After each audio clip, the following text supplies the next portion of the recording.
Bueno, quedaron pendientes dos compañeros, Alberto Marroquín y Judith Sánchez. A ver, Alberto. Buenos días, señor presidente. Alberto Marroquín Espinosa, de JF Informa desde Cancún, frecuenciacat.com y desde mi portal informativo esahoraam.com en Querétaro. Señor presidente, se ha especulado mucho sobre el destino que tendrá el gobernador de Quintana Roo, Carlos Joaquín González, cuando termine su mandato, que será en un par de meses. Sobre todo sabiendo que usted, aunque no lo ha hecho de manera formal, sí ha dejado entrever que lo invitaría para formar parte de su gabinete. ¿Podría confirmarnos ya sobre esta invitación al gobernador de Quintana Roo, señor presidente? Y si será precisamente para que se incorpore en la Sectur o Fonatur. Es un buen gobernador, ha hecho un buen trabajo y no descartamos el que participe con nosotros en el gobierno. Más adelante, todavía le faltan 2 meses para entregar la gubernatura. Entonces vamos a ver esa posibilidad. Pero no se descarte, porque quien puede ayudar para seguir impulsando la transformación del país está convocado, está llamado a participar. Eso es lo que puedo comentar. Gracias, señor presidente.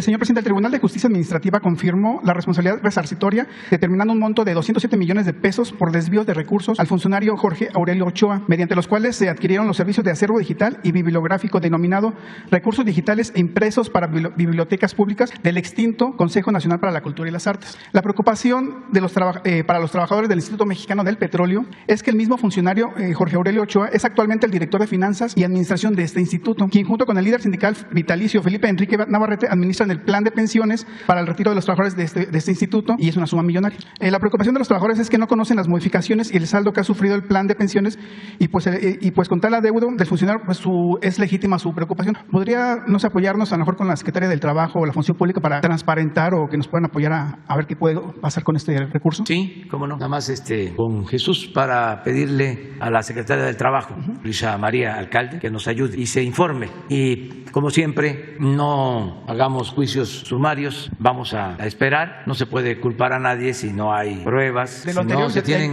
elementos.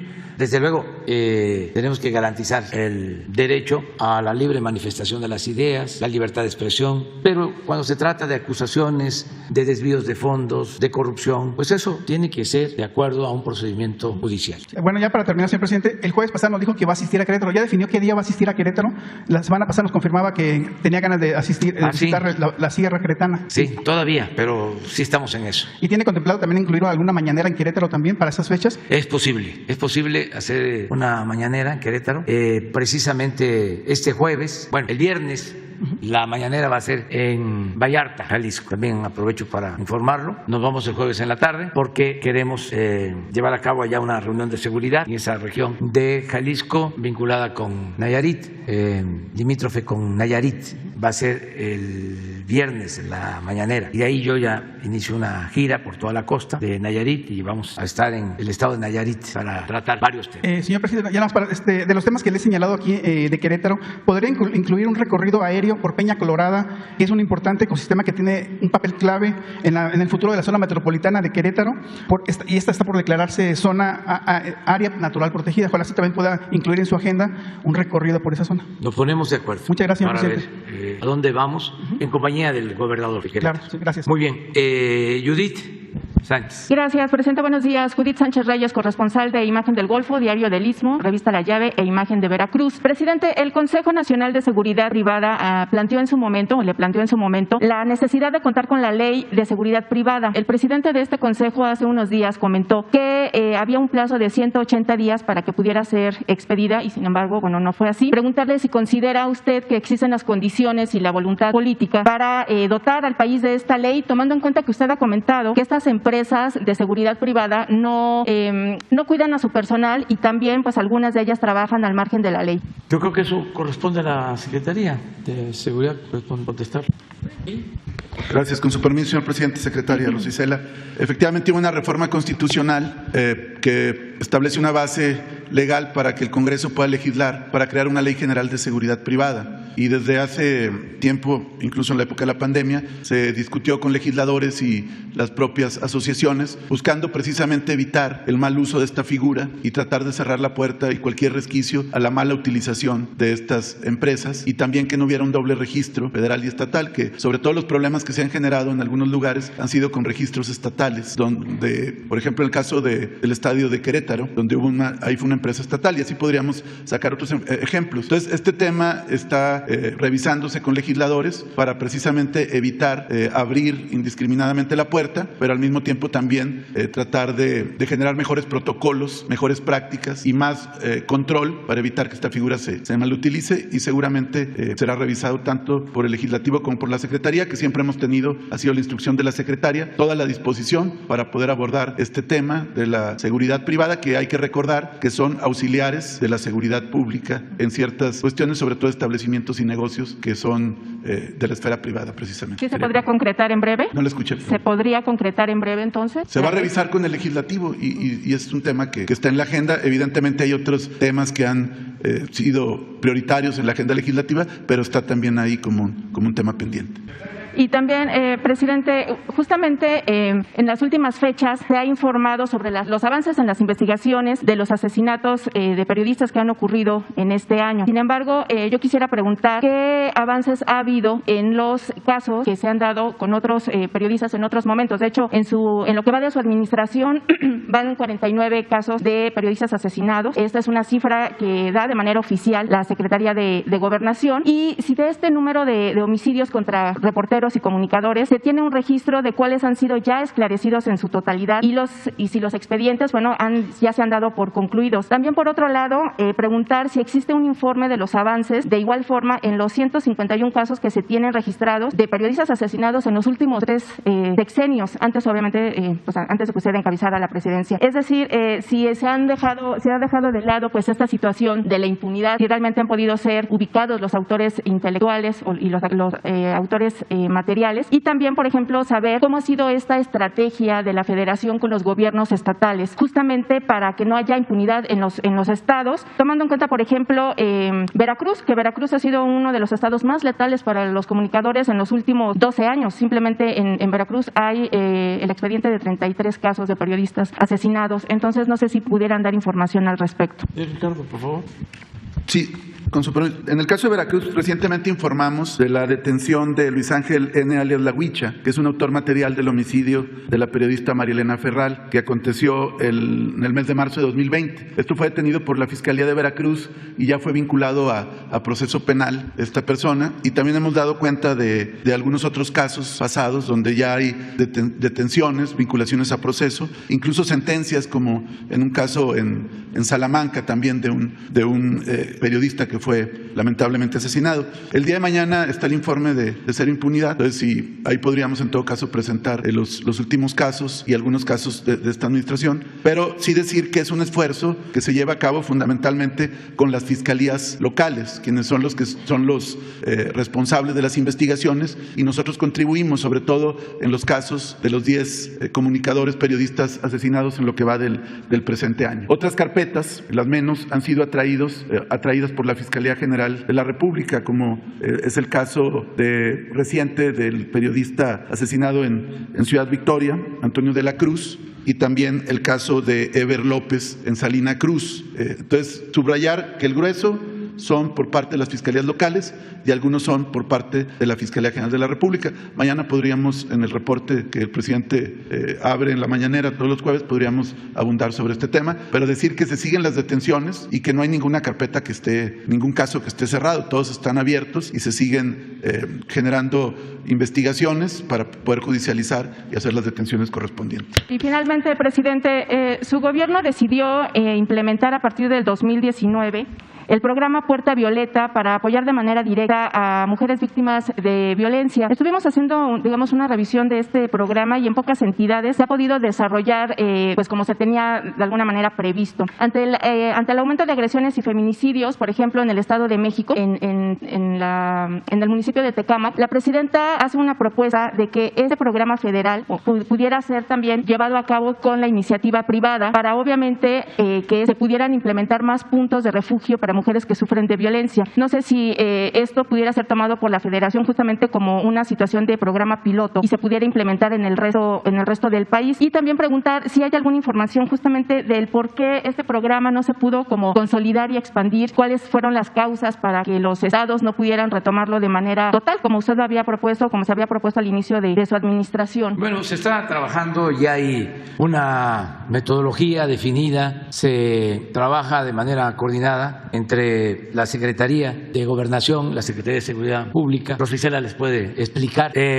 Estamos avanzando en detener feminicidios, en detener la delincuencia en general. Y aquí están los resultados. Hasta en lo que nos estaba costando más trabajo, que era detener el incremento en homicidios, ya hay una tendencia a la baja. Estamos trabajando todos los días y yo puedo sostener, por información, por mi trabajo diario, con el apoyo de todo el Gabinete de Seguridad, por los datos de que estamos disminuyendo la incidencia delictiva. Aunque esto les moleste a mis adversarios y puedan poner hoy mismo, dice el presidente que está bajando la incidencia delictiva en México. ¿Le crees? Y si se tratara de Chumel diría, yo no. Pero aquí no es lo que diga Loret de Mola o cualquier otro Raimundo Rivapalacio o el Reforma, imagínense. Aquí es lo que nosotros estamos haciendo todos los días, porque no es nada más preocuparse, es ocuparse. Bastaría solo preguntar, ya lo hice una vez, ¿qué presidente de México llevaba a cabo a las 6 de la mañana una reunión de seguridad de lunes a viernes? ¿Qué presidente de México informaba de lunes a viernes? ¿Qué presidente de México en específico informaba con todo su gabinete mes con mes sobre la situación de seguridad en el país? Pero eso no lo van a reconocer nunca. Están dedicados por entero a calumniar, a mentir. Estamos viendo lo de Elizabeth, imagínense, lo de Mola, diciendo de que fui a entregarles $1.500 millones a los estadounidenses, al gobierno de Estados Unidos, que me lo pidió el presidente Biden. Una gran mentira. Y así era antes. Mentían un día así y el otro también, pero antes ofrecían esos platos de mentira y muchos se los tragaban. Ahora ya no. Imagínense, saca la cuenta que $2 millones creo costó el minuto, de 3 millones, 13 millones. Es como para decirle, hay mojo maestro, ni que fuesen tus mansiones de Valle de Bravo. No hay ninguna prueba. Lo emplazo a él, a Rivapalacio, a que presenten pruebas. Es una vil calumnia. Ese programa de los $1.500 millones lo estamos definiendo desde el año pasado. Tiene que ver con un fideicomiso de aduanas. De una vez les expliqué de que encontramos ese fideicomiso de aduanas, creo que en 30,000 millones, y ya tiene ese fideicomiso más de 100,000 millones de pesos. Entonces decidimos en el gobierno invertir parte de ese dinero para fortalecer las aduanas, tanto los puertos como las aduanas terrestres en la frontera. Bueno, hice una gira, estuve en Sonora, me acuerdo muy bien, en Nogales, porque queremos construir un libramiento para que el ferrocarril no siga partiendo la ciudad de Nogales. Y con fondos de este fideicomiso de aduanas se va a construir un libramiento y se va a construir otra aduana. Y estamos hablando con las autoridades de Arizona para que también muevan la aduana y podamos liberar la ciudad de Nogales y remodelar su centro. Es un proyecto a cargo de la Secretaría de la Defensa. De ahí volamos, porque fue una gira que hicimos por toda la frontera. Estuvimos, creo que en Agua Prieta y en Juárez, y estuvimos en Piedras Negras, Coahuila, y estuvimos en Nuevo Laredo. Y fue para eso, pero ya a lo mejor no les interesa, ¿no? La credibilidad es la aplicación de la máxima del lámpara del periodismo. La calumnia cuando no mancha tizna. Imagínense que voy a permitirle a un gobierno extranjero que me obligue a utilizar recursos del presupuesto público para proteger habitantes de otro país. Además es una falta de respeto al presidente Biden, a la vicepresidenta Kamala Harris. ¿Dónde obtienen la información? Lo mismo ahora.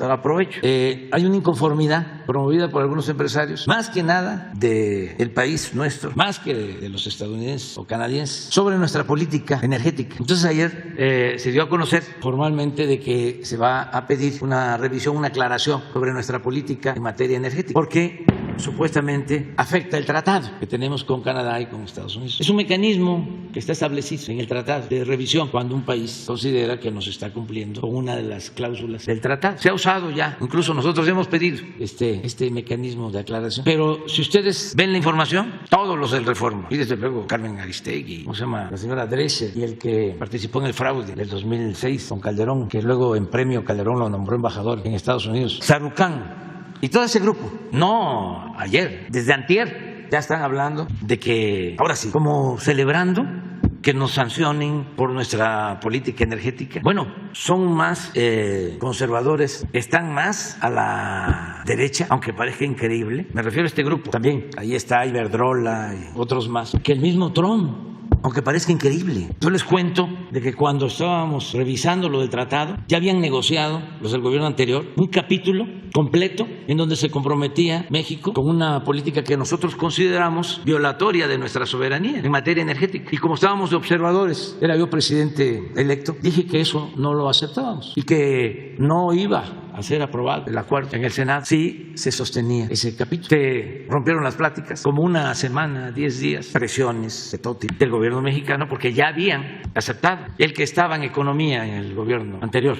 Sí, y otros servidores públicos, con todo este grupo. Y dijimos no, me habló como 2 veces el presidente Peña, muy preocupado. Es que se van a romper las negociaciones y se nos va a venir una devaluación y una grave crisis. Le dije, pues no, presidente, no podemos nosotros hacer. ¿Cómo vamos a comprometer nuestra soberanía? Y se rompieron las pláticas. Al final, porque nadie le quería informar al presidente Trump de lo que estaba pasando, decidieron informarle, el negociador por parte de Estados Unidos. Y el presidente Trump dijo, a ver, ¿qué quieren en México? Y nosotros redactamos el capítulo. Y fueron 2 párrafos que tienen que ver con el dominio de la nación sobre nuestra política energética. Sí, eso y otras cosas.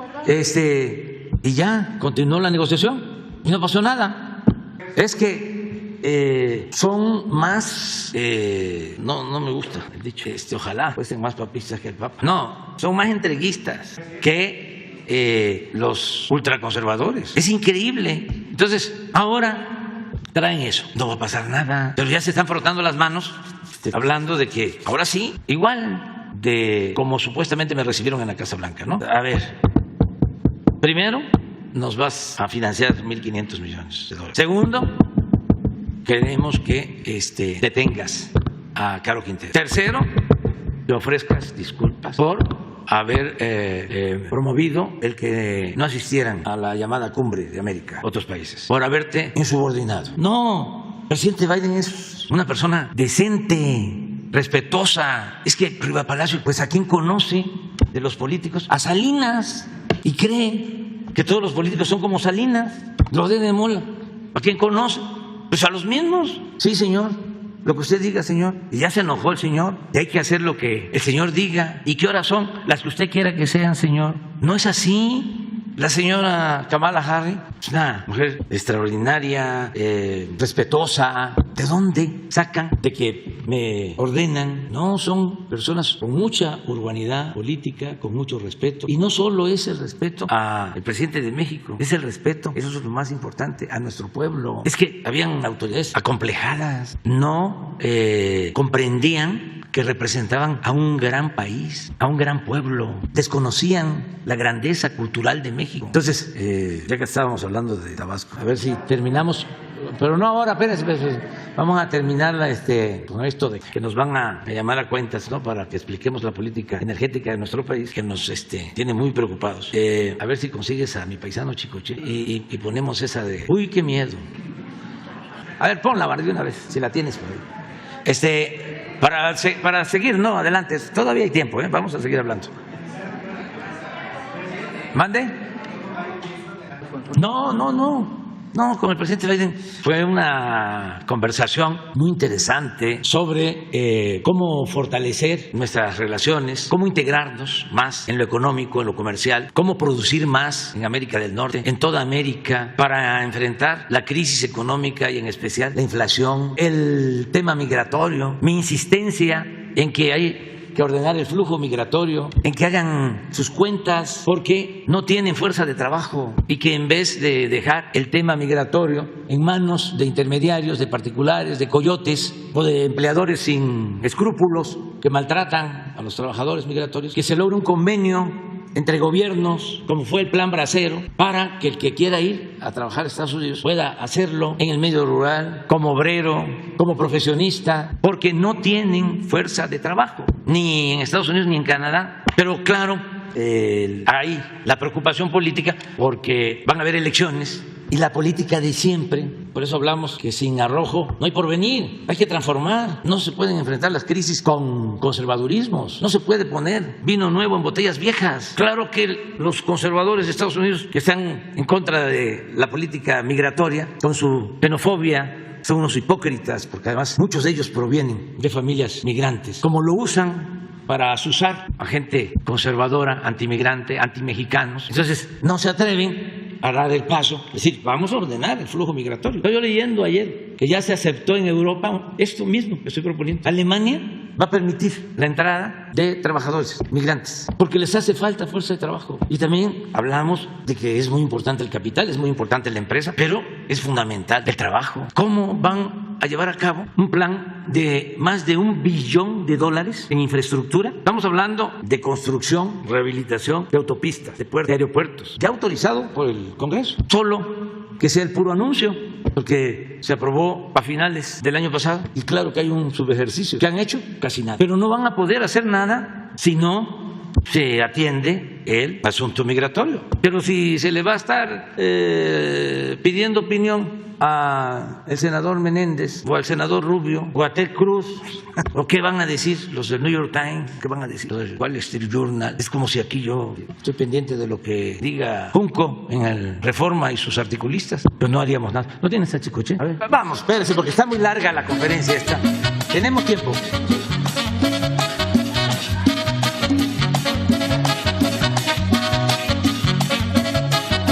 Que vienes de otro planeta solo para vigilarnos. Uy, qué miedo, mira cómo estoy temblando. Uy, qué miedo, mira cómo estoy temblando. Y que vienen de platillos a más de 4 a llevarnos. Uy, qué miedo, mira cómo estoy temblando. Uy, qué miedo, mira cómo estoy temblando. Que el dólar va para arriba y el peso sigue bajando. Uy, qué miedo, mira cómo estoy temblando. Uy, qué miedo, mira cómo estoy temblando. La canasta va para arriba, ni peligro que bajando. Uy, qué miedo, mira cómo estoy temblando. Uy, uy, uy, qué miedo. Uy, uy, uy, qué miedo. Mira como tiemblo de bailar casi no puedo. Uy, uy, uy, qué miedo. Uy, uy, uy, qué miedo. Mira como tiemblo de bailar casi no puedo. La dejamos toda guasta, ahí nada más. Ahí nada más. Bueno, ya terminamos con Judith. A ver, este tema. Tú. Y tú, Teresa. Del Reforma no hay nadie que quiera hablar. Si quieren tomar la palabra.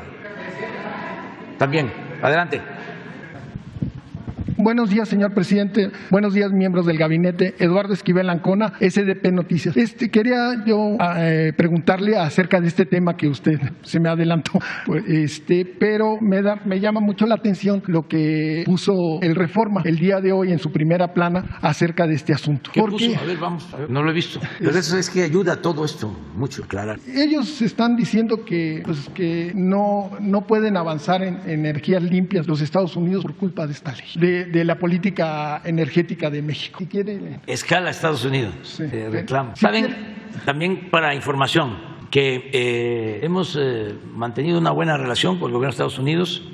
Ahora que fuimos, se llevó a cabo una reunión conjunta de empresarios mexicanos con estadounidenses. No hubo ningún reclamo, están invirtiendo en México. Hemos llegado a acuerdos y no hay ningún problema. Esto es lo que se conoce en el argot de la política exterior como lobby de empleados de Odebrecht, Iberdrola, de algunos empresarios de aquí, de México, y de esa intelectualidad orgánica, conservadora, contraria pues al interés nacional. Pero no hay en los empresarios estadounidenses ninguna inquietud. Tenemos diferencias por lo de Cálica, allá en Quintana Roo. Y con Talos, esa es la única empresa petrolera con la que tenemos diferencias, porque ellos no han querido aceptar el que Pemex tiene más petróleo que ellos, y de acuerdo a la ley, si en un yacimiento una empresa predomina, esa empresa tiene que operar la explotación del campo petrolero, y ellos quieren, siendo minoritarios, tener la operación, y eso no se puede, es ilegal. Entonces todo eso se va a aclarar en su momento. Si quieren le leo la parte, porque ya la había puesto. Bueno, Pero tenemos tiempo, o sea, ¿cuál es el problema? La capacidad regional para combatir el cambio climático, o sea, lo que están diciendo de la política energética del Gobierno de México, dice, la capacidad regional para combatir el cambio climático de manera efectiva impide que la economía norteamericana funcione con energías limpias, confiables. Además, revierten las reformas que hizo el país bajo el Acuerdo de París para cumplir con sus objetivos. Sí, pero no tiene sustento. Es politiquería de los mismos de aquí, de Claudio X González. Ya hablé de Sarucán, que estaba de socio con el cuñado de Calderón y de Brandon. ¿Sabe qué hicieron? Después del fraude del 2006, y esto sí se comprueba, vendieron las acciones a un empresario, las acciones de Idebrand, ya estando Calderón en la presidencia. Entonces son los mismos, y todos los articulistas del Reforma. Ya dije de la señora Dresser, Carmen Aristegui, todos los que escriben ahí, todo. Ahí no hay uno solo que tenga una postura profesional, independiente, objetiva. Este es un pasquín del conservadurismo de México. Todos. Creo que todavía sigue escribiendo ahí Vargas Llosa, ¿no? A nivel internacional. Bueno, hasta el senador estadounidense, Bob Menéndez, también escribe ahí. Entonces, vamos a recibir la propuesta, se va a analizar. Esto lo tiene que ver la Secretaría de Economía. No hay ningún problema de nada. Todo lo que estamos haciendo en materia de energética es de conformidad con la Constitución, con nuestras leyes. Les molestó muchísimo lo de la ley eléctrica, sobre todo la resolución de la Corte, porque ellos pensaban que en el Poder Judicial se iban a revertir medidas como lo del autoabasto, y la Corte decide que el autoabasto es un fraude legal. Ya parece que el gobierno de Estados Unidos va a exponerse a que nosotros les contestemos que están apoyando a corruptos. Claro. En el caso de que fuese así, claro que lo haríamos. Le mandaría yo una carta al presidente Biden. Claro, es decir, oiga, usted está de acuerdo que pague más por la luz, proporcionalmente hablando, una familia mexicana que lo que paga una empresa como Oxxo. ¿Eso es lo que ustedes están defendiendo? Claro que ni está pensando el presidente Biden en eso. Este es un asunto de estos intereses ultra conservadores, acostumbrados a saquear, a robar. Esto es hechura del presidente del Consejo de Iberdrola, que estaban acostumbrados a saquear y eran los dueños, o se sentían los dueños del país. Pero eso ya cambió. Pero si ustedes se dan un tiempo, no mucho, y revisan los mensajes de este grupo, ayer era fiesta nacional, era euforia, ahora sí. Y hablan hasta de un panel, ya todo. Sí, ya, como que ya pasamos a la segunda etapa, que es un panel. Cuando es una consulta. Una consulta, nada más, y ya les vamos a contestar puntualmente. Incluso lo vamos a hacer público, aquí, una vez que lo tengamos, cuando notifiquen. Cuando son 75 días. Tenemos ese tiempo. ¿75 días? Sí.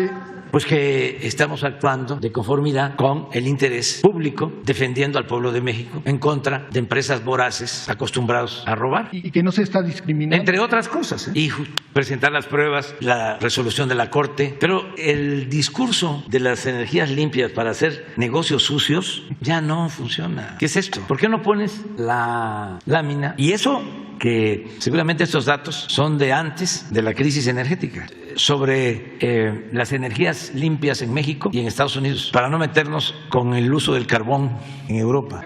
Sí, pues que no se manejó bien la crisis política, la confrontación de Rusia y Ucrania, fue un pésimo manejo político y eso causó el agravamiento de la crisis. ¿Cómo no van a saber o tomar en cuenta de que si habían sanciones en contra de Rusia por la invasión, pues Rusia iba a tomar medidas? ¿Cómo limitar el suministro de gas? O sea, fue un error y se incrementó el precio de los combustibles en Europa como nunca, pero lo de México es distinto. Nosotros no estamos utilizando nuestras plantas de carbón, nosotros estamos invirtiendo en modernizar nuestras hidroeléctricas, estamos invirtiendo en la construcción de una planta solar en Sonora, estamos proyectando crear 5 plantas como la que se ha iniciado en Puerto Peñasco, y estas 5 plantas también con el tendido de líneas de conducción en Sonora. Básicamente lo fui a plantear en mi visita a Estados Unidos, básicamente es Sonora y Baja California, lo planteé, es más, está en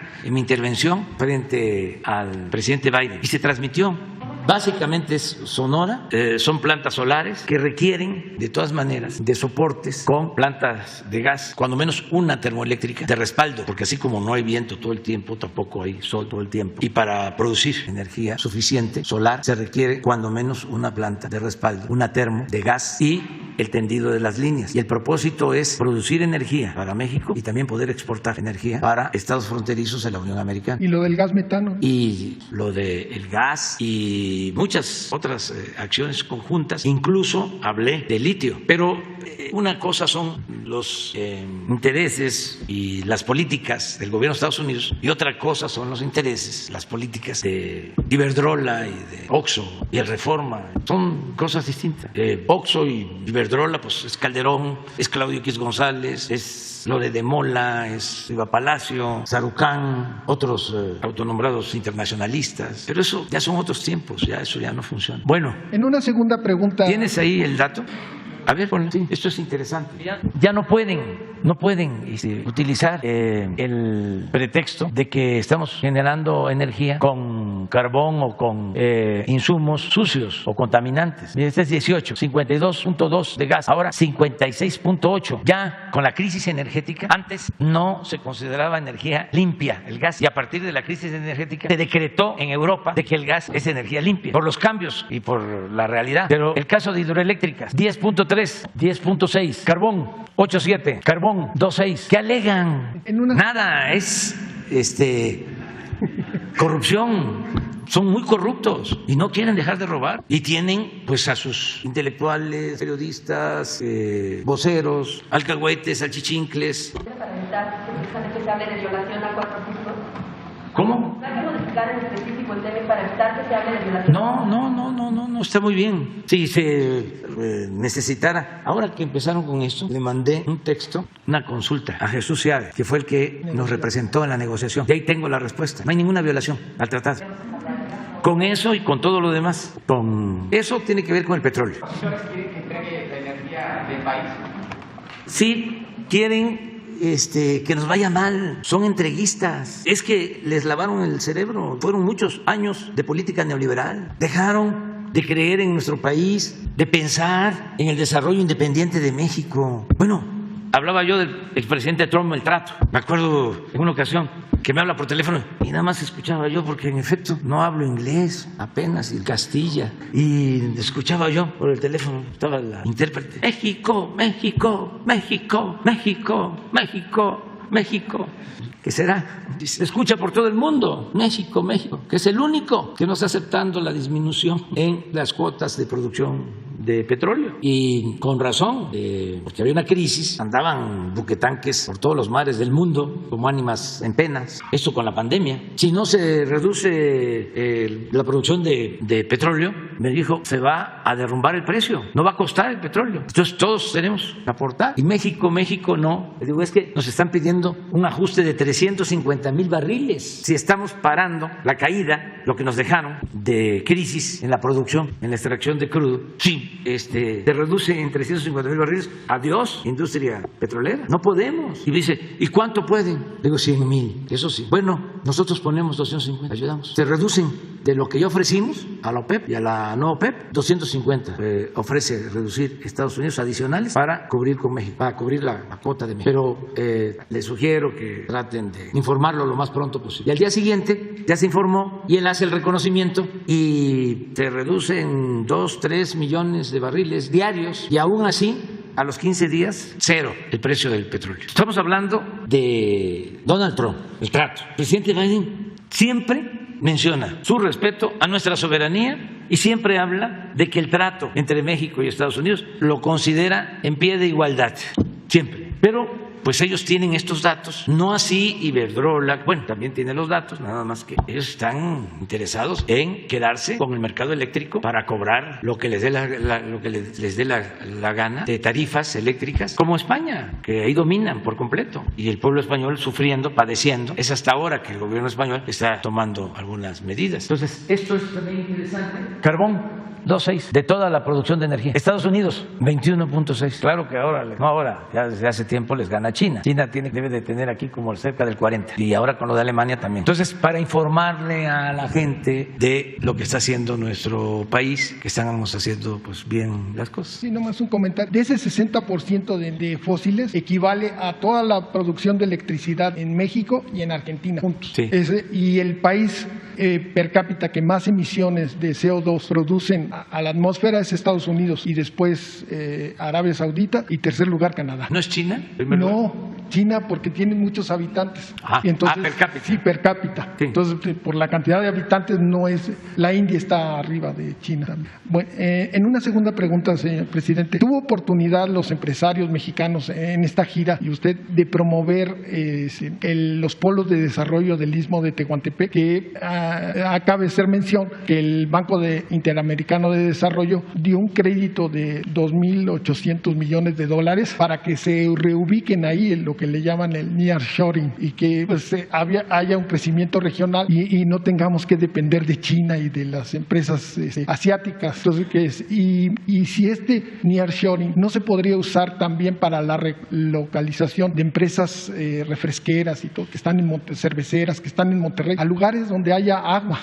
aquí en la ciudad, en la República Mexicana, como se hizo como Constellation. Sí, por ejemplo, ya todo el sureste tiene proyectos para la instalación de industrias. Ya se está promoviendo lo de la creación de los 10 parques industriales en el Istmo. Se está avanzando en ese propósito. Acabo de estar en la inauguración de la planta de Nestlé en Veracruz, y fuimos hace poco para el inicio de las obras de la cervecera Constellation, también en Veracruz, porque hay agua, se tiene la infraestructura portuaria, hay compromisos de inversión solo de empresas estadounidenses y canadienses para estos 2 años por $40,000 millones, y la mayor parte de esa inversión es en el sureste. Ya se terminó la consulta en Topolobampo porque va a instalarse una planta de fertilizantes. Es un acuerdo con la Comisión Federal de Electricidad, es una inversión alemana, se van a producir fertilizantes, y la Comisión Federal de Electricidad va a abastecer de gas a la planta. También se está construyendo una planta de licuefacción en Ensenada, de Sempra. Está solicitándose autorización para construir otra planta de licuefacción en Puerto Libertad, también en Sonora. La planta de producción de energía eléctrica solar en Peñasco. Las otras plantas que se están analizando es replicar lo de Peñasco en todo Sonora hacia Baja California. O sea, la misma planta, pero buscar que sea inversión privada, pública y privada. Está el compromiso de otra planta en Salina Cruz, también de liquefacción, para congelar y exportar gas.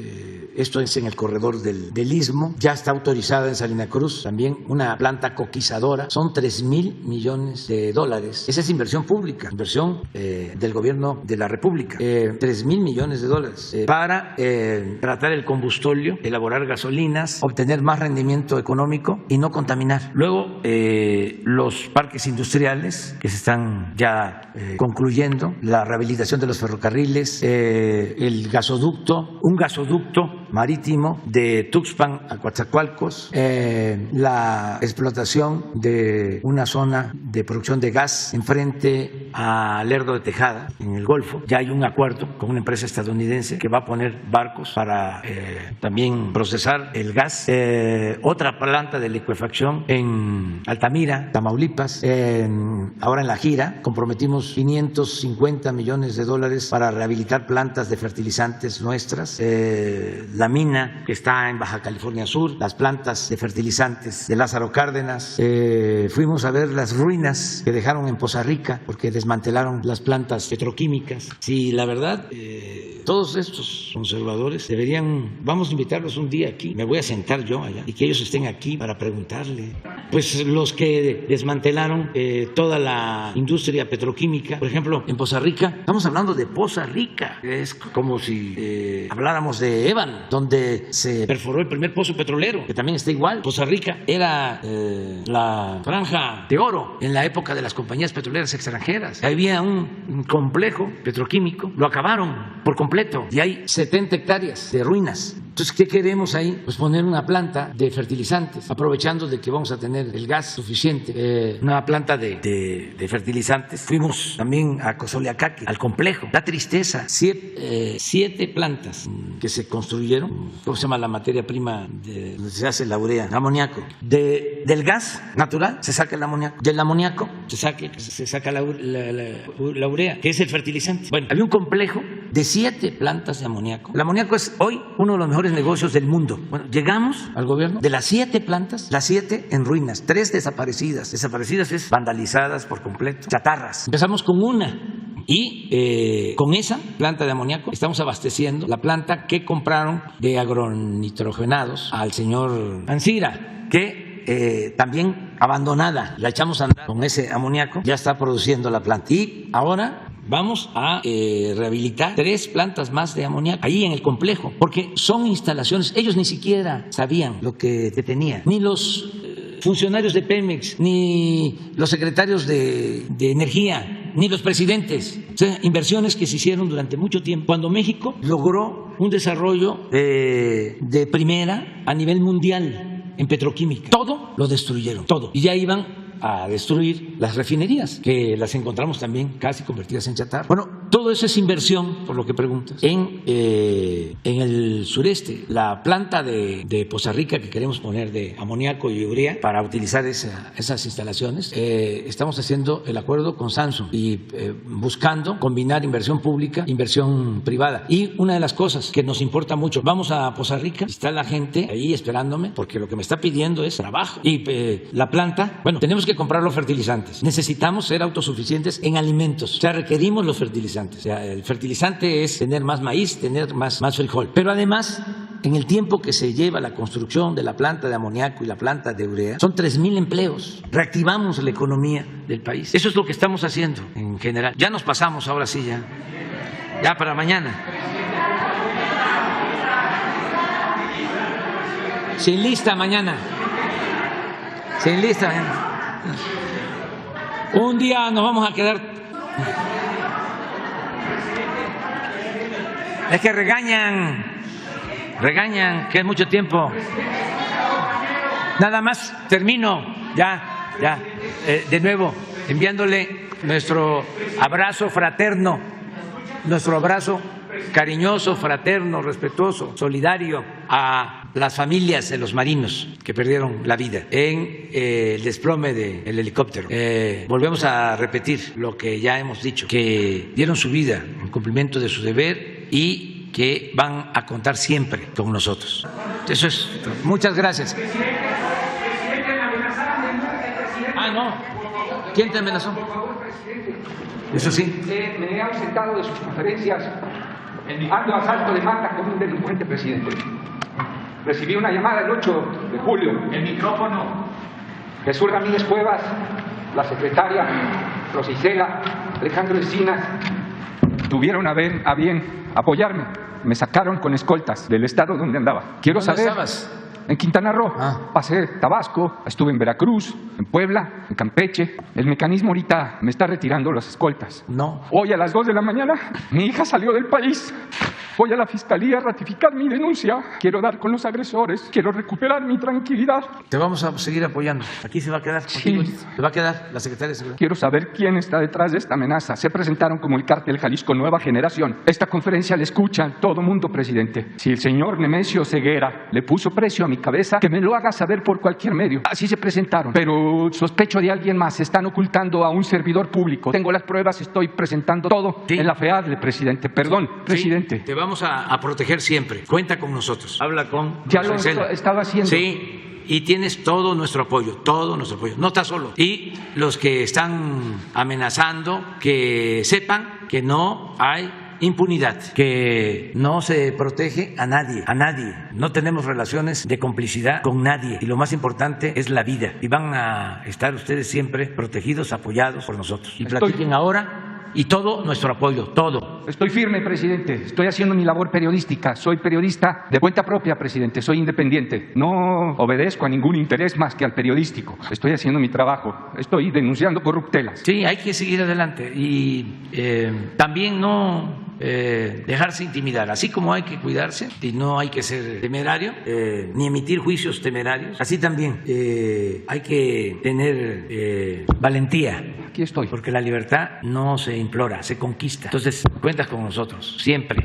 Lo sé. Vas a tener siempre la Gracias, presidente, y estoy firme. Sí. Estoy firme y valiente. Sí. Quiero saber quiénes son estos agresores. Sí, y ahora se puede. Porque aunque no les guste a los conservadores y a voceros y a no, eso eso es para cada quien, pero sí hay mucha provocación, sí, hay muchos provocadores. Entonces, aunque no les guste, ya el Estado mexicano no es el violador por excelencia de los derechos humanos. Es otro tiempo. Gracias, presidente. Gracias.